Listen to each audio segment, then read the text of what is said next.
अध्ययन करेंगे एक बहुत ही बेहतरीन विषय के बारे में। वो है क्या आत्मा है भी या नहीं, कि हमारा मरने के बाद क्या होता है। हम इन्हीं कुछ सवालों का जवाब जानेंगे जो आपके दिमाग में हमेशा से रहे होंगे बाइबल से। तो दर्शकों, आप हमारे सफर में हमारे साथ बने रहिए। चलते हैं हमारी चर्चा में। स्वागत है दर्शकों।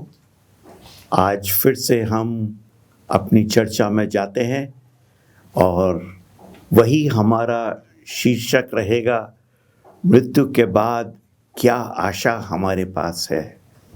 और आज की जो चर्चा का विषय रहेगा वो है मानव प्रकृति को हम समझेंगे।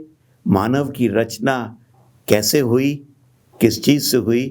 तो आइए हमारी चर्चा का आप भाग बनिए। तो हम चाहेंगे कि पहले हम पढ़ें उत्पत्ति 2 बाब और उसकी 16वीं और 17वीं आयत।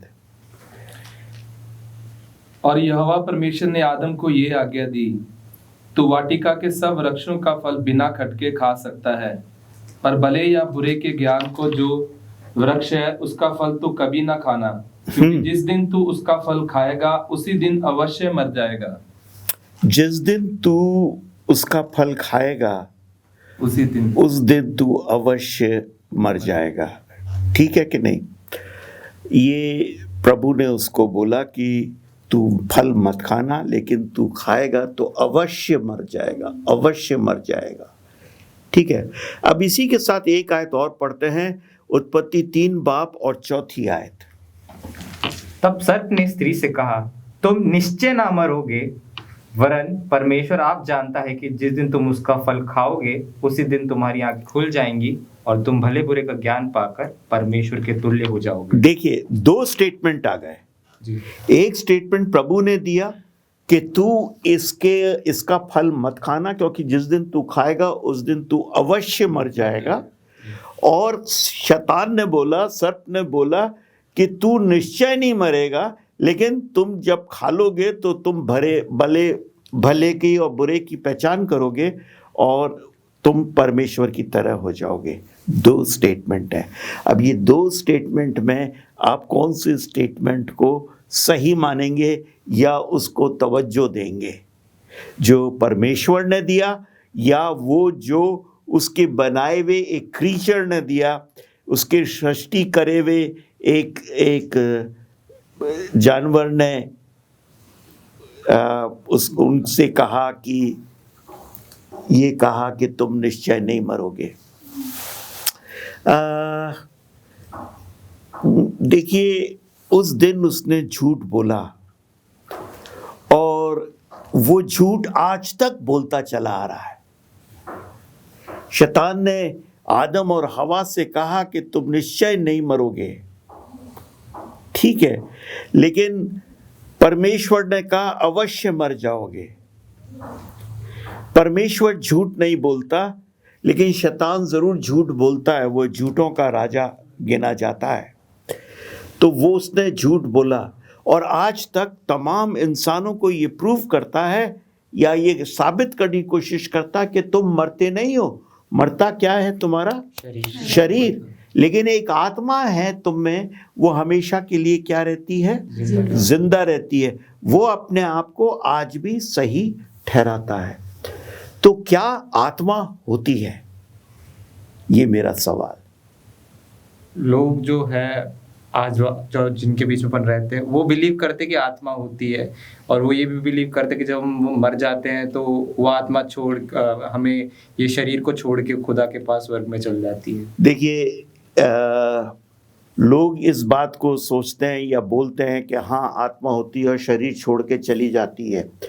वो इस ब्रह्मांड में घूमती रहती है या और धर्मों के हिसाब से वो किसी और शरीर में या योनि में चली जाती है, वो दूसरा रूप इख्तियार कर लेती है।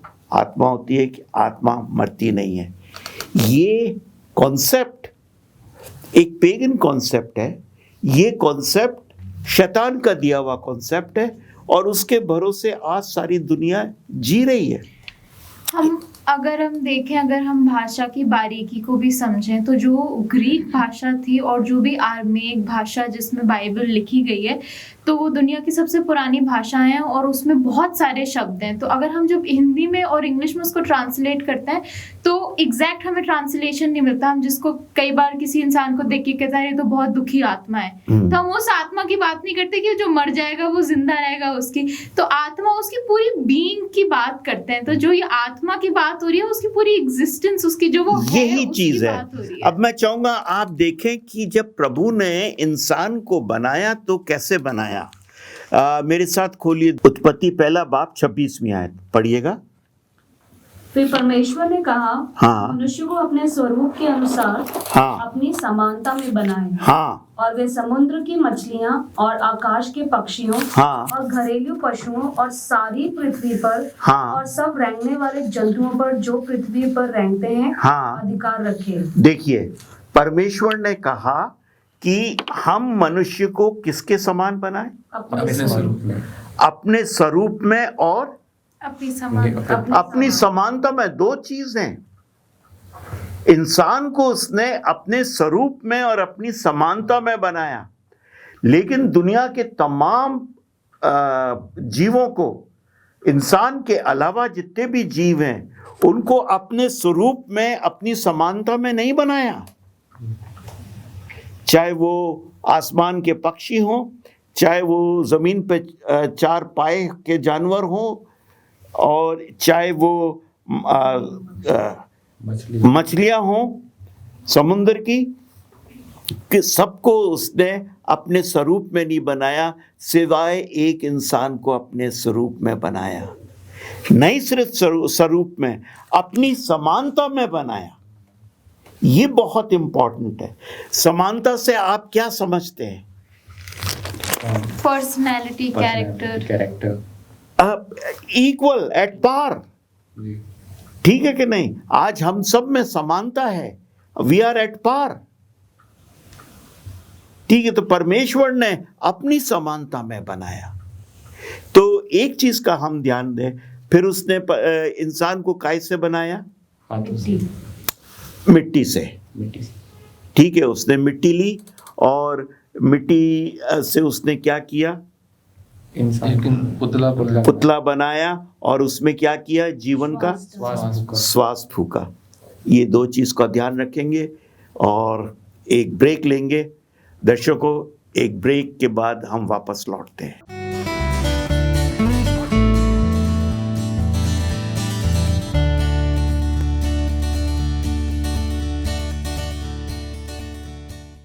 वेलकम बैक दर्शकों, आइए हमारी चर्चा का हिस्सा बनिए। तो हम देखते हैं, आइए पहले तो पढ़ते हैं एक आयत, उत्पत्ति 2 बाब और उसकी 7वीं आयत। तब यहोवा परमेश्वर ने आदम को भूमि की मिट्टी से रचा और उसके नथनों में जीवन का सांस फूंक दिया और आदम जीवित प्राणी बन गया। देखिए, दो चीजें। तब परमेश्वर ने आदम को अपने हाथों से रचा। काय से रचा? हाथों से नहीं, मिट्टी से। मिट्टी का पुतला उसने बनाया और उसमें क्या किया? अपना श्वास फूंका। अपना श्वास, अपना जीवन। परमेश्वर जीवन है, उसमें से जीवन निकलता है। तो उसने अपना जीवन किसको ट्रांसफर किया? इंसान को करा। आदम जीती जागता क्या हो गया?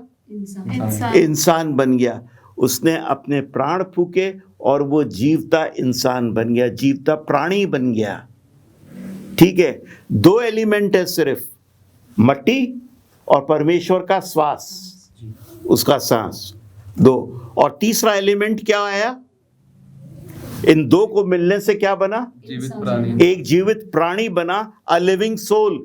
अगर आप पुरानी बाइबल में देखिए तो लिविंग सोल आया है, और नए में देखिए तो ही लिखा है living being, and he became a living being. मेरी अंग्रेजी की बाइबल में then lord god formed man from the dust of the ground and breathed into his nostril the breath of life, and the man became a living being. A living being, ठीक है। सो चाहे आप soul कह लीजिए या living being कह लीजिए, अब सोल जो ट्रांसलेट हुआ है वो हिब्रू भाषा से हुआ है, और हिब्रू भाषा में ये नाफेस वर्ड आया है। वो प्राणों के लिए भी नाफेश आया है, सोल के लिए भी, आत्मा के लिए भी नाफेश आया है, वो जीवते इंसान के लिए भी नाफेश आया है। तो कई जगह उसका जो नाफेश का ट्रांसलेशन है वो अलग अलग तरीके से हुआ है, लेकिन वर्ड वही है, रूट वर्ड। और इसी बात का गलत फायदा भी उठाया, क्योंकि अंग्रेजी में इतने वर्ड्स हैं नहीं। बिल्कुल, उस भाषा में हर इमोशन के लिए एक वर्ड है। हाँ। इंग्लिश में और हिंदी में वर्ड्स बहुत लिमिटेड हैं, तो आपके बिल्कुल। पूरे अस्तित्व को सोल के रूप में बताया बिल्कुल गया है। बिल्कुल सही। तो हम देखते हैं लगभग 119 बार ओल्ड टेस्टामेंट में ही इस्तेमाल हुआ है ये वर्ड, हाँ, नाफेश। नाफेश। तो हम देखते हैं कि इसका गलत मीनिंग निकाल के लोग बाग ये कहते हैं कि साहब एक आत्मा है और मरने के बाद वो आत्मा, यूजुअली सारे मसीह लोग, क्रिश्चियन लोग ये समझते हैं कि वो आत्मा निकल के आसमान में चली जाती है और प्रभु के पास बैठ जाती है। यहाँ तक कि दुआ करते हैं लोग किसी की मैयत पे, मौत पर, और ये दुआ करते हैं कि हमारा भाई तेरे पास पहुंच गया है और इब्राहिम की गोद में बैठा है। ऐसी दुआ करते हैं, जबकि इब्राहिम भी वहां नहीं है। और अगर इब्राहिम भी, अभी हम पढ़ेंगे, इब्राहिम भी कहां पर है? अपने पुरखों के साथ सो रहा है, वो भी ऊपर नहीं गया। और अगर लोग सीधा ही आसमान में चले जाते तो आसमान में जाना तो बहुत अच्छी बात है, तो यीशु मसीह उनको दोबारा जिंदा करके दुनिया में क्यों लेकर आते? वहीं मिल लेते उनसे। फिर आने की जरूरत कहाँ है? प्रभु के वापस लौटने की जरूरत कहाँ है?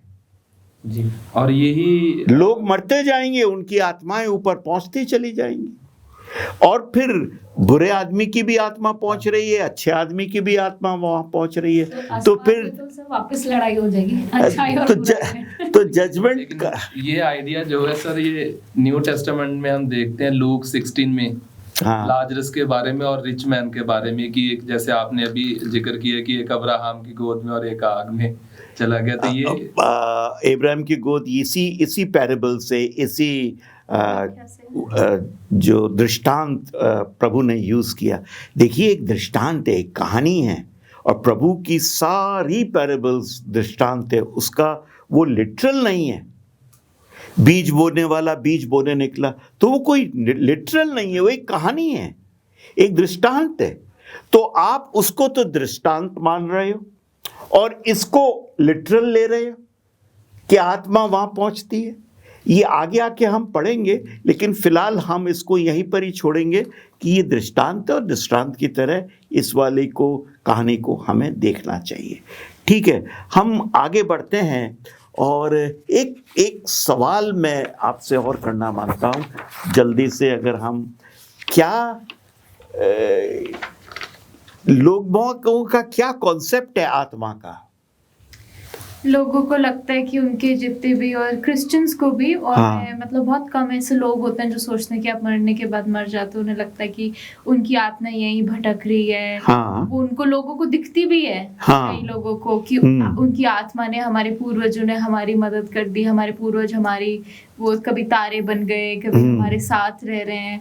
और लोग एक्सपीरियंस भी करते हैं कि हमने उनको देखा, हमने फील करा, तो उनका परसेप्शन वैसा ही है। कॉन्सेप्ट जो अभी पढ़ा है यहाँ पर, कि जो शैतान कहता है तो कभी नहीं मरेगा, तो उनका यही है कि वो शरीर मर जाता है लेकिन आत्मा जो है वो अमर रहती है। उन्हें देखिए- ये लगता है कि कुछ तो बचता है आपके मरने के बाद। उन्हें ये लगता है कि ऐसा नहीं है कि आप मर ही जाते हो। खत्म हो और गया। खुदा को सबसे बड़ी, देखिए, अभी आगे चल के हम देखेंगे, बाइबल हमारे इस मरने को, जो पहली मौत है, इस मरने को कभी मौत नहीं बोलती। बाइबल कहती है नींद, गहरी नींद। और वो सो गया, और वो उसके साथ सुला दिया गया, अपने पितरों के साथ सुला दिया गया। वो कभी नहीं कहता और वो मर गया। मरना, मौत तो एक ही होगी जो फाइनल होगी, which is a penalty, death penalty. लेकिन आज की तारीख में अगर मैं मरता हूं तो मैं मरता नहीं हूं, मैं क्या करता हूं? सोता हूं प्रभु में। इसलिए क्यों सोना बोला गया? ताकि हमारे पास एक आशा हमारे पास, वो हम देखेंगे बाइबल से कि हम उस दिन जी उठेंगे जिस दिन हम प्रभु आएगा, हमारा पुनरुत्थान होगा। तो मैं चाहूँगा कि एक आयत हम देखिए, अगर आप खोलें एज़ेकिएल 18 बाब उसकी 4 आयत। देखो सभी के प्राण तो मेरे हैं, हाँ जैसा पिता का प्राण वैसा ही पुत्र का भी प्राण है, हाँ दोनों मेरे ही हैं। हाँ, इसीलिए जो प्राणी पाप करे हाँ। वही मर जाएगा। जो प्राणी पाप करे वो मर जाएगा। मर जाएगा। पाप का रिजल्ट क्या है? मौत। मौत है। तो जो प्राणी पाप करेगा वो मरेगा, पाप की वजह से मरेगा, पाप का कॉन्सिक्वेंस, उसका रिजल्ट मौत है। और परमेश्वर कह रहा है सारे प्राण मेरे हैं। अरे भाई, प्राण तो उसी के ही हैं, क्योंकि वो ही प्राण दे सकता, उसके अलावा कोई प्राण दे नहीं सकता। मैं चाहूंगा जस अगर आप पढ़ दें रोमियो 5 बाब 12वीं आयत। इसलिए जैसा एक मनुष्य के द्वारा पाप जगत में आया और पाप के द्वारा मृत्यु आई, हाँ और इसी रीति से मृत्यु सब मनुष्य में फैल गई, हाँ, क्योंकि सबने पाप किया। हाँ, मृत्यु सब सारे जगत में फैल गई क्योंकि सब क्या है? पापी है। और एक आदमी से आया, वो आदम से, चूंकि उसने वो हुक्म को तोड़ा, उसने पाप किया, हम सब पापी हो गए और मृत्यु के भागीदारी हो गए। लेकिन परमेश्वर प्रभु यीशु मसीह में हम अनंत जीवन पा सकते हैं अगर उसमें विश्वास करें। तो ये आगे चलकर हम देखेंगे। मैं चाहूँगा एक आयत और पढ़ें, लेकिन आयत पढ़ने से पहले एक छोटा सा ब्रेक लेंगे और फिर इस आयत को पढ़ेंगे। तो दर्शकों, एक ब्रेक के बाद हम वापस लौटते हैं।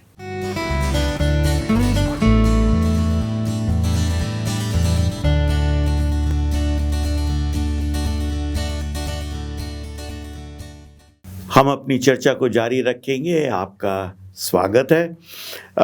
तो हम देखेंगे, डिस्कस कर रहे थे कि आत्मा क्या होती है और क्या मरने के बाद हम में से कुछ ऐसी चीज़ निकलती है। आइए हम पढ़ें सबोपदेशक 3 बाब और उसकी 19-20 आयत। क्योंकि जैसी मनुष्य की वैसी ही पशुओं की भी दशा होती है। देखिए, अब मैं चाहता हूं इस पर गौर करिए। जैसे मनुष्य की वैसे पशुओं की भी दशा होती है। अब चाहे इंसान हो, चाहे शेर हो, चाहे हाथी हो, चाहे गधा हो, चाहे कुत्ता हो, सबकी दशा एक सी होती है। आगे पढ़िए। दोनों की वही दशा होती है, जैसे एक मरता वैसे ही दूसरा भी मरता है। जैसे एक मरता दूसरा भी वैसी मरता, बाइबल साफ कह रही है। और आगे, सभी की श्वास एक सी है। सबकी श्वास, सबका प्राण, श्वास वही नाफेश, एक ही वर्ड है, नाफेश ही ट्रांसलेट हुआ है। सबका प्राण, सबकी श्वास एक ही है। और आगे, और मनुष्य पशु से कुछ बढ़कर नहीं। मनुष्य पशु से कुछ बढ़कर नहीं। देखिए कितनी सफाई से बताया गया है कि मनुष्य की श्वास, पशु की श्वास में कोई अंतर नहीं है। आगे पढ़िए। सब एक स्थान में जाते हैं, हाँ, सब मिट्टी से बने हैं और सब मिट्टी में सब मिट्टी से बने हैं और मिट्टी में मिल जाते हैं। इंसान को काहे से बनाया? मिट्टी से। मिट्टी से। जानवर काहे से बने? मिट्टी से। मिट्टी से। तो मिट्टी से जानवर, जब क्रिएशन हुआ था तो वो तो उन्होंने बोला और वो बन गए, लेकिन हम देखते हैं कि इंसान को प्रॉपर्ली मिट्टी ली गई, बनाया गया, फिर सांस पर वो जब लेकिन मरते उन्होंने हैं सिर्फ तो बोला और जानवर बन गए। देखिए- तो वो difference हुआ। देखिए अच्छा सवाल है आपका। इसको हम कहते हैं एक्स निहिलो, लैटिन वर्ड है जहाँ पे परमेश्वर बोलता है और कोई चीज़ हो जाती है। जैसे ये टेबल है, इस टेबल को अगर मैं खाती हूँ तो मैं बना सकता हूँ, ठीक है, लेकिन इस टेबल को बनाने के लिए मुझे लकड़ी चाहिए होगी, मुझे कीलें चाहिए होगी, मुझे शायद लेमिनेशन के लिए वर्क चाहिए होगा, मुझे और पायों के लिए लकड़ी चाहिए होगी, वगैरह वगैरह औजार चाहिए होंगे बनाने। मतलब मैं भी क्रिएटर हूँ, मैं बना सकता हूँ, लेकिन मैं क्या क्रिएट कर रहा हूँ? एक टेबल क्रिएट कर रहा हूँ और उस टेबल को क्रिएट करने के लिए मुझे क्या चाहिए? समान सामान चाहिए, मटेरियल चाहिए। आप अपने घर में इलेक्ट्रिशियन को बुला लीजिए, प्लम्बर को बुला लीजिए, किसी भी खाती को बुला लीजिए, वो कहेगा साहब ये सामान मंगवा दीजिए, मैं काम कर दूंगा। वो बगैर उस सामान के काम नहीं कर सकता। लेकिन हमारा परमेश्वर कुछ भी ना हो, उसमें सिर्फ बोलता है और वो हो जाता है। अगर आप जबूर 33 में जाइए, मेरे साथ खोलेंगे जबूर 33। क्योंकि जब उसने कहा हाँ। हो गया, जब उसने आज्ञा दी, तब वास्तव में वैसा ही हो। जब उसने कहा तो हो गया। वो सिर्फ कहता है और हो गया। उसने कहा जानवर अपनी अपनी तरीके के पशु हो जाओ, हो गए, पक्षी हो जाओ, हो गए। लेकिन इंसान के लिए ये नहीं कहा इंसान हो जाओ और हो गया, नहीं। उसने इंसान के लिए रेत ली, उसको आकार दिया, अपना स्वरूप दिया, अपना स्वरूप दिया, और फिर अपनी समानता में उसने अपना जीवन फूका। तो इंसान के बनाने में और दूसरे जानवरों के जीवों के बनाने में परमेश्वर ने ये अलग अलग तरीका अपनाया। इसीलिए वो हमसे प्यार करता है, वो जानवर से प्यार नहीं करता। जो नई पृथ्वी होगी, नई दुनिया होगी, उसके अंदर सारे जानवर भी नए होंगे, ये जानवर नहीं होंगे। आपका पेट है, एक कुत्ता है, वो मर गया तो शायद वो उस दुनिया में नहीं होगा। वो इसलिए नहीं होगा कि प्रभु नए बना देगा। ठीक है कि नहीं? तो कहने का इससे हम ये भी देख सकते हैं कि मतलब ह्यूमन लाइफ उसके लिए ज्यादा महत्व रखती है जानवर से, पर डेथ सबको इक्वल कर देती है, तो मरता है तो क्योंकि जीवन तो एक ही है, जीवन देने वाला एक है, जीवन दाता एक है, सोर्स एक है, सब चीज सोर्स एक है। उसी प्रभु में से एक चींटी बनी है, उसके जीवन में से उसी में से एक शेर बना, उसी में से एक हाथी बना, उसी में से एक व्हेल मच्छी बनी है, उसी में से एक कौवा बना है, उसी में से एक चील बनी है, उसी में से इंसान बना है। जीवन वही है, जीवन में कोई फर्क नहीं है। अभी आपने पढ़ा, अब एक आयत और पढ़िए, देखिए सबोपदेशक 12 बाब और उसकी 7वीं आयत।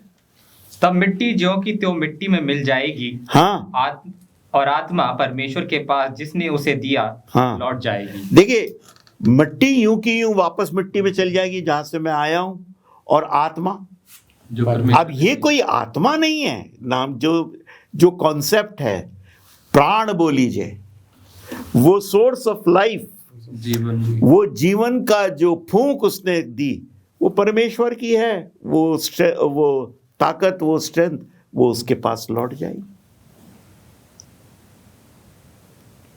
ये वो लौट जाती है या इसी में वो श्वास एटमॉस्फेयर में मिंगल हो जाती है बात, पर वो शक्ति खत्म हो जाती है जो हमें जीवन देती है, वो शक्ति खत्म हो जाती है।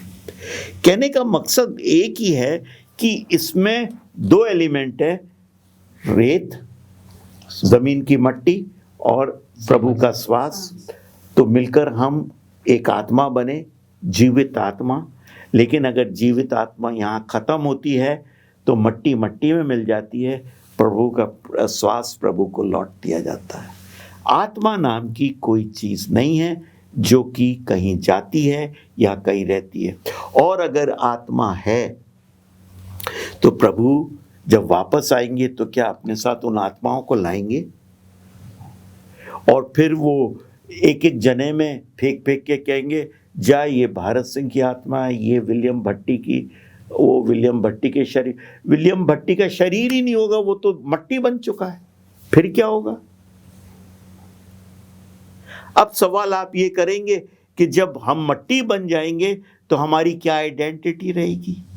तो मैं जवाब भी अभी हाथ के हाथ दे सकता हूं, जब वो खुदा कुछ नहीं में से सब कुछ बना सकता है, तो वो क्या हमारी आइडेंटिटी को प्रिजर्व नहीं कर सकता? हमारे व्यक्तित्व को प्रिजर्व नहीं कर सकता? उसको सेफ नहीं रख सकता? और अगर वो सारी आत्माओं को ऐसा होता कि वो लेकर ही आता और इतना सब होता, तो इतनी इंपॉर्टेंट बात शायद बाइबल में लिखी होती, और ये नहीं लिखी है। ये नहीं लिखी, कहीं नहीं लिखी है। तो इन्हीं वचनों के साथ आज का हम अपना लेसन कंक्लूड करेंगे, और वो ये, आत्मा होती नहीं है, इंसान मट्टी से बना है, मट्टी में लौट जाता है, और श्वास प्रभु का दिया है, वो प्रभु का है। आज की हमारी चर्चा से हमने काफी सारी चीजें सीखी, और हम उम्मीद करते हैं कि जो आप सोचते होंगे कि हमारा मरने के बाद क्या होता है, और उस विषय के बारे में आपके भी कई विचार बदले होंगे। हम देखते हैं कि कैसे भाषा की आर फेर की वजह से कई लोग इस बात को गलत समझ लेते हैं कि कोई आत्मा नाम की चीज होती है। हमने बाइबल से देखा कि जब हम मर जाते हैं हमारा अस्तित्व वहीं खत्म हो जाता है, और जब हम इस चीज को समझते हैं कि हमारा अस्तित्व वहीं खत्म हो जाता है, वहां पे हम रियलाइज करते हैं कि हमें उस एक होप की जरूरत है जो शैतान हमसे छीनना चाहता है। तो दर्शकों, हम उम्मीद करते हैं कि आप हमारे साथ ऐसे ही बने रहेंगे, और अगर आपके कोई सवाल है तो आप हमसे हमारे कमेंट सेक्शन में पूछना ना भूलिए। हम आपसे मिलेंगे हमारे अगले एपिसोड में।